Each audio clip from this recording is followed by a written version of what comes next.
এক পাণ্ডবের যদি মৃত্যু হতো, এক পাণ্ডবের সমাচার যদি আমি নিয়ে যেতে পারতাম, আমার ভিতরটা তৃপ্তি লাভ করত। এক পাণ্ডবের মৃত্যু সমাচার।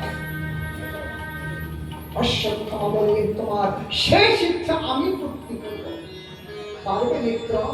বললেন, হ্যাঁ। সেই রক্তের তিলক করে দিলে, যাও বিজয়ী ভব।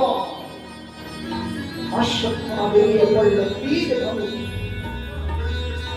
অশ্বত্থামা তিনিও চালাকির আশ্রয় করলেন। ওই শায়িত অবস্থায় পাণ্ডবদের উপরে আক্রমণ করবেন এই বিচার করলেন। আজ রাতের অন্ধকারে পাণ্ডব শিবিরে আক্রমণ করলেন, কিন্তু যাদের রাস্তায় ভগবান,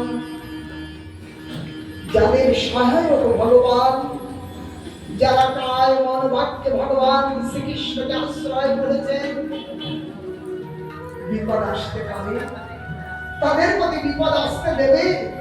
বিপদ যার নাম শুনে ভয়ে পালিয়ে যায়, তাদের কাছে বিপদ আসবে।